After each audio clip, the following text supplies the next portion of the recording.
Welcome back, everybody. Today I want to go ahead and talk a little bit about the marriage system, the wedding ring that's incorporated along with it, and how it overall enhances your gameplay. Uh, there's a few aspects to it, but to get started, you usually go through the social tab, or the wedding ring is, I believe, what they changed it to after its infancy.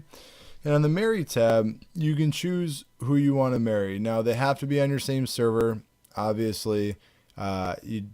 They have to be on at the same time to propose to them, and you have to schedule an actual wedding.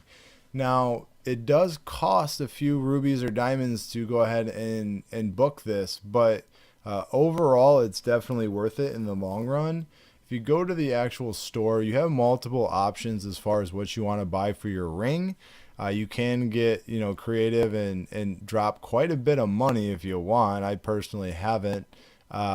On the actual rings and gifts like that. So if you look, love after birth, it's a proposal token. So the first thing you're going to need is a proposal token. It is pretty much just needed to go ahead and be able to go ahead and propose, right? But other than that, it is a giant waste. So it does dictate the type of wedding you have. Now I can tell you I've partaken, whatever the word is, in several of these events, and they're not really worth it to me, because to spend more and have a luxurious wedding or whatever, an upgraded wedding, then you have to have everybody or yourself drop a lot of diamonds to buy the gifts to reach a certain threshold to get the rewards, and it's really overrated, to be honest. So my recommendation, just grab whatever you can afford. If you just want, I would recommend getting at least the Rose Affair ring, because the benefits of it are significantly better than the Lover's Discourse. But overall, you don't necessarily need to go ahead and buy some crazy, wedding and go and think you need the best, because it does not matter, right? Just personally, just like real life, you don't need to drop $200,000 on your wedding. Save the money. Get married, have some fun, and save that money for life. But that being said, I digress. Once you are married and once you go through your wedding ceremony, you will have this ability to upgrade your ring. Now, these haven't come out. I don't know if they plan on coming out with them after, but it does allow you to do a few extra things that you couldn't before. So the Inseparable feature. So let's just say Aubrey, who is my wife in real life and my wife in this game, is at the level 200 world boss, right? And I'm late, and I just got there, and I'm way at the beginning of the circle, and I'm going around, and by the time I get there, it would already be dead, right? But if you're on the same map as your character or your spouse, and you click the button, which is actually a skill right here for you, it will teleport you directly to them.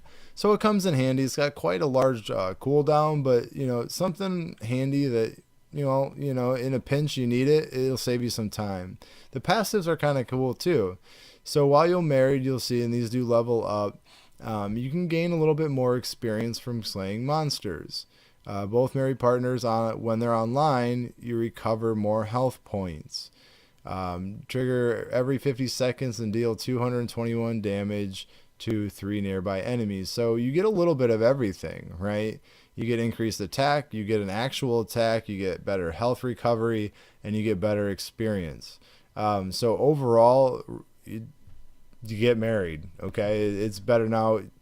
Side note, you can marry your Elysian or an NPC. You don't have to necessarily marry somebody else in the game. So if you're worried about asking, or feel awkward or can't find anybody, or whatever the case is, just go ahead and marry whomever you want, or whatever, okay? Just bottom line, go ahead and do it, so you can start taking advantage of these perks for you.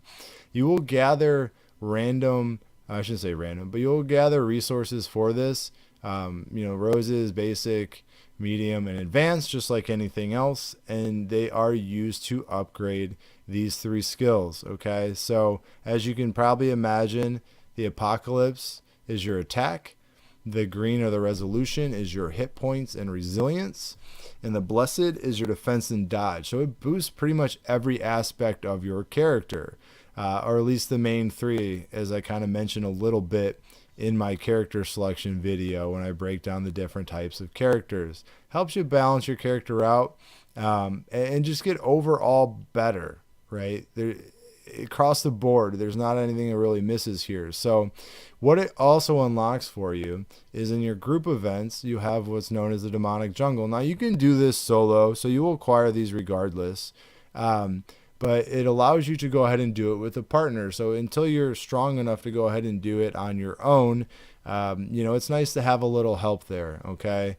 And then, other than that, there's not a whole lot of extra attributes or things that it does allow for you. So it's pretty cut and dry. But if you're not taking advantage of it, which I'm probably sure most of you watching already have, go ahead and do so. So if you're new to the game, don't wait until whatever level, until I'm strong enough to be this person's husband or wife or whatever it is. Just do it as soon as you can. Take advantage of the extra bonuses here for you. Anything you can do to make you stronger, all the better, right? So just want to give you a quick breakdown. I appreciate everybody tuning in. Don't forget to like and subscribe, and I'll see you in the next episode.